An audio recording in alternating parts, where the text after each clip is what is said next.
Muito bem, estamos de volta com a segunda parte do nosso programa de hoje, RB Notícias ao vivo aqui na sua TV Rio Branco, canal 8.1. Agora são 11h45, faltam 15 minutos para as 12 horas. Bom dia para você que acabou de ligar o seu televisor no canal 8, na TV Rio Branco, no SBT. Muito obrigado pela audiência.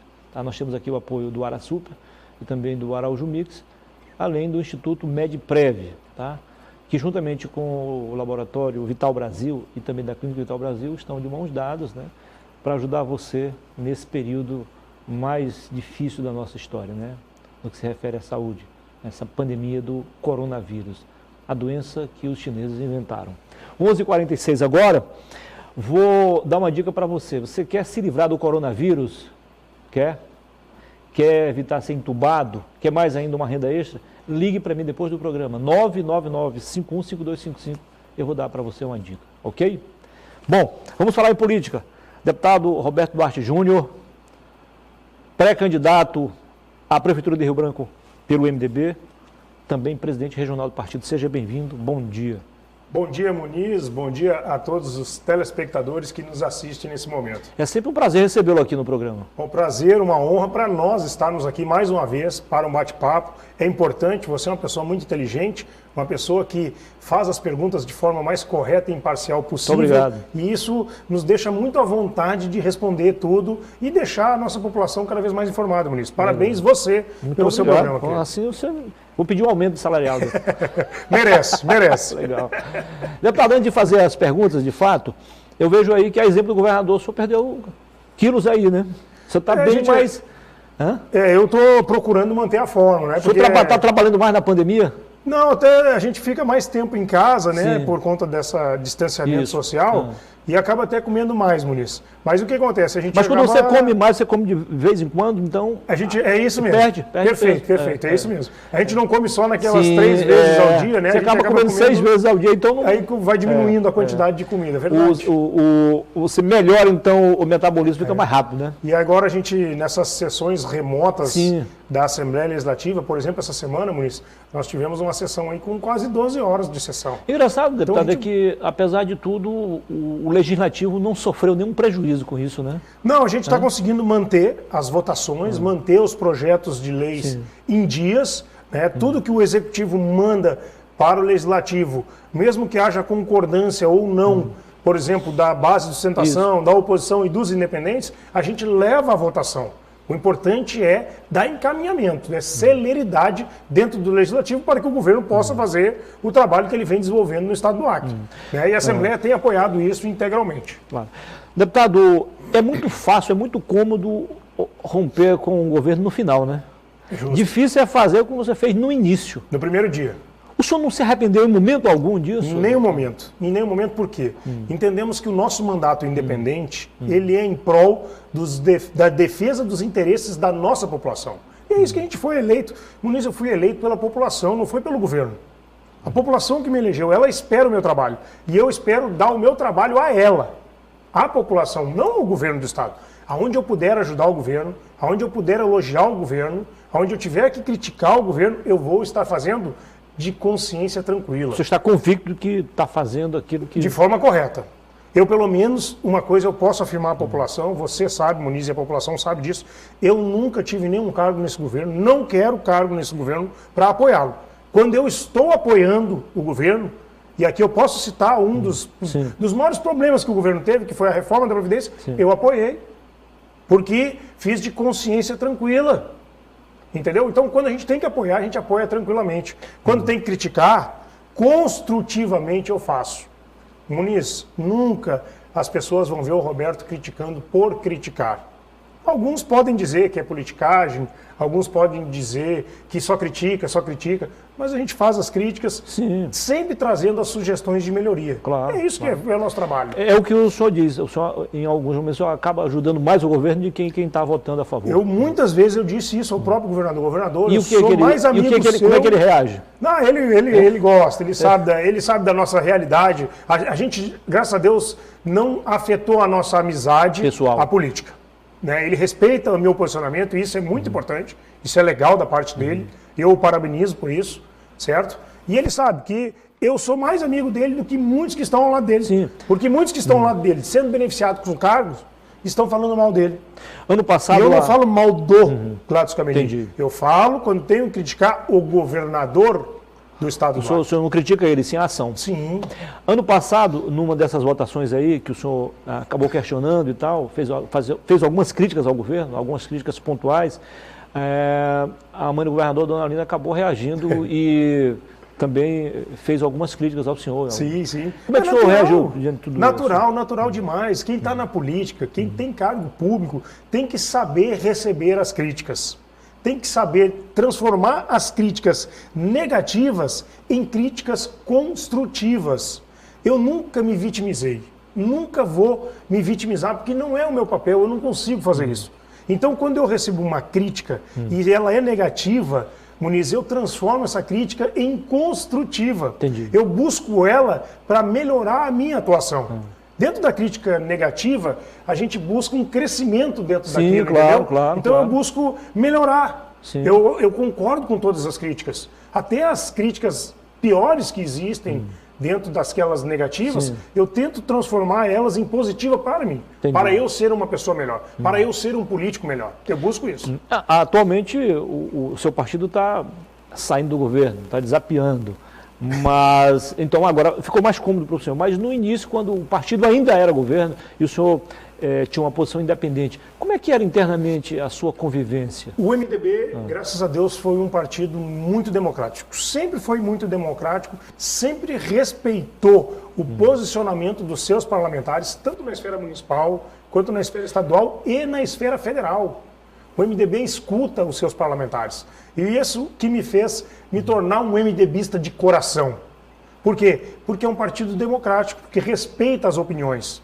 Então, eu nunca tive problema dentro do partido. O partido sempre me deu carta branca para atuar de forma independente. Claro, que sempre com limites. Não precisa ir para baixaria, para agressões a pessoas e tal. Isso eu nunca o fiz. Então, eu sempre tive respeito correligionários do MDB. Né? E eu sempre digo isso a todos.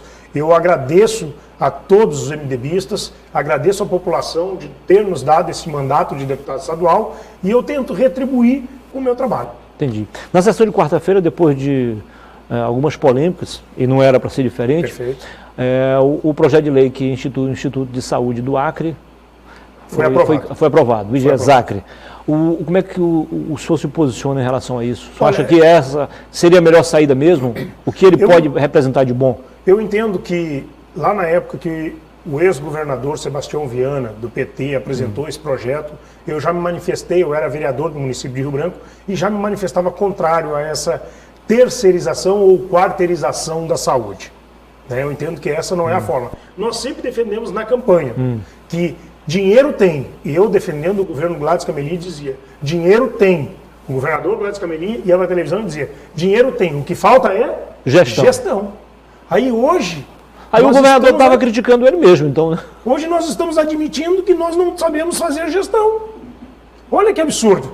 Então eu votei contrário, porque eu entendo que nós temos pessoas capazes dentro do estado do Acre para fazer essa gestão. O próprio secretário atual está se esforçando bastante, o Alisson Substeni, para fazer uma boa gestão e eu acredito que ele está conseguindo fazer o seu melhor dentro da Secretaria de Saúde do estado do Acre. Então nós não precisaríamos contratar, terceirizar empresas para isso. Pense bem, Muniz, daqui para frente não se haverá mais concurso público. Quando se quiser contratar médico, quando se quiser contratar enfermeiro, técnico de enfermagem, uma empresa vai fazer isso a seu bel prazer. Imagine. O senhor como advogado, os que defendem a proposta afirmam, entre outras coisas, que a burocracia ainda emperra, em alguns casos, a gestão pública. Perfeito. E, segundo essa terceirização, vai naturalmente desburocratizar, tornar a máquina mais eficaz, mais ágil, mais competente. O senhor não concorda, então, com isso? Não, eu discordo. Eu concordo que, muitas das vezes, a burocracia, ela atravanca o progresso. Isso é uma realidade que nós vivemos no setor público. Mas se nós fizermos a coisa de forma correta, com pessoas competentes, nós com certeza avançaríamos muito essa 1 ano e meio de gestão do atual governo. E quantas licitações a gente vê nos diários oficiais? O que mais a gente vê, Muniz, e a todos que estão nos assistindo, são dispensas de licitação, são caronas, e isso entristece demais a gente. O senhor não concorda? Não concordo. Não concordo. Por que o senhor não concorda? A gente tem que ter agilidade para fazer as licitações de forma célere, e tem como fazer isso. Fazer os projetos de forma mais célere ainda, para se tocar os investimentos que nós podemos fazer no Acre. Agora, a sua preocupação quando você vê, o senhor não vê as licitações é no sentido de evitar injustiça com as empresas locais, ou porque o senhor entende que aí, naturalmente, abre-se um espaço, uma janela, uma porta para atos nada recomendáveis Muniz, do ponto de vista da gestão? Você acabou de dizer, esses dois fatores são primordiais.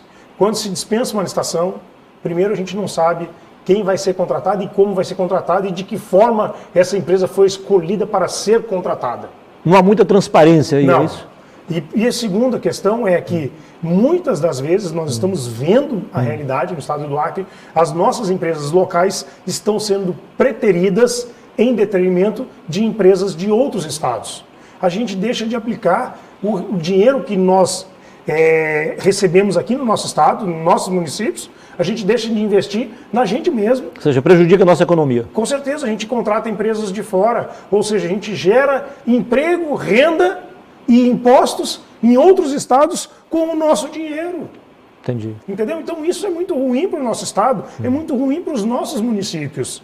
Entendo que nós devemos fortalecer a nossa economia, do nosso estado. Tá. Né? Então acho que isso é muito prejudicial.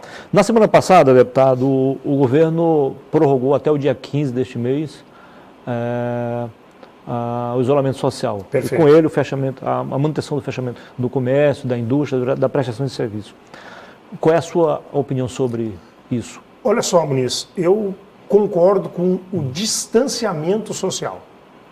E não o isolamento em si? O isolamento em si, eu até concordo com ele, mas desde que ele seja feito de forma efetiva. Porque isolamento sem distanciamento, ele não funciona, tem efeito contrário. Justamente, o isolamento que está acontecendo hoje, com o decreto do governo do estado, com o decreto da prefeitura, eu estou vindo agora, sabe de onde? Eu estou vindo ali do Mocinha Magalhães.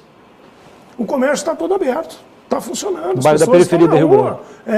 Ontem eu andava lá no Caladinho, da mesma forma.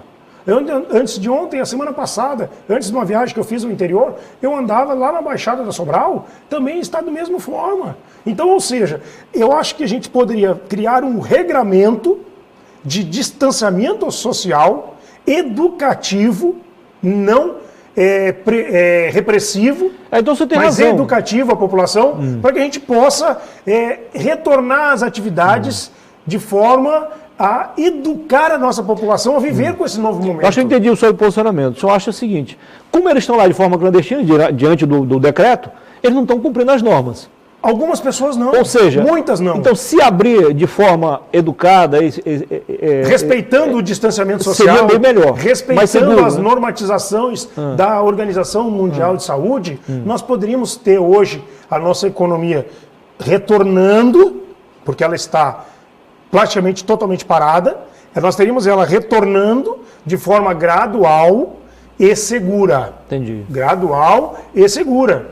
Eu estive há dias atrás no vizinho estado de Rondônia, lá em Porto Velho, na capital, e passei uma hora pela frente do shopping lá daquela cidade. Sabe como é que eles estavam funcionando lá? Num sistema de drive-thru. Ou seja, no estacionamento. As pessoas, os carros entravam no estacionamento, chamavam a loja que eles queriam atendimento, a loja ia até o carro, fazia a venda e funcionava perfeitamente perfeitamente não, né? De forma como pode-se hoje funcionar o comércio daquele estabelecimento comercial. Mas aí atendia a clientela e automaticamente as empresas... Porque as empresas estão pagando. Hoje mesmo chegou no meu escritório de advocacia, aqui no canal da Maternidade, o IPTU. Integral. Ou seja, foi prorrogado, mas chegou agora. Chegou lá o IPTU, eu vou ter que pagar. E o meu escritório está fechado há dois meses praticamente. Quase 3 meses, né? Desde o dia 17 de março. Desde o dia 17 de março nós estamos fechados, né? Então, quer dizer, e aí, como é que a gente faz para pagar o IPTU? Né? Então a gente tem que analisar isso. Eu vejo hoje o movimento dos empresários aí querendo retornar com toda a segurança. Tá. Inclusive, os empresários fizeram uma manifestação, entregaram ao governo do Estado, me entregaram ontem por e-mail. Eu devo estar encaminhando hoje ainda à Assembleia Legislativa para todos os deputados tomarem conhecimento de como eles entendem que deva voltar o comércio de forma gradual e segura. Legal. E não é assim. Hoje abre tudo, Muniz. Não. Nós vamos ter um prazo de 30, 60 dias para as coisas irem voltando ao normal. Entendi. E ao normal a gente não sabe se vai voltar. Normal. Entendi. Mas pelo menos com aquele distanciamento social, com o uso da máscara, com o uso do álcool em gel, com álcool 70, enfim, toda aquela proteção que a gente pode ter, né? Bom, eu já ia perguntar se o senhor apoia o movimento, não precisa, porque o senhor já deixou bem claro que apoia. Eu quero que o senhor explique por que o senhor apoia o movimento, qual é a sua maior preocupação. E outra, como é que o senhor viu, qual é a sua opinião sobre a operação da Polícia Federal de anteontem e a de hoje também, ok? Perfeito. Daqui a pouquinho, depois do intervalo comercial, agora são 12 horas, pontualmente no Acre. Até já.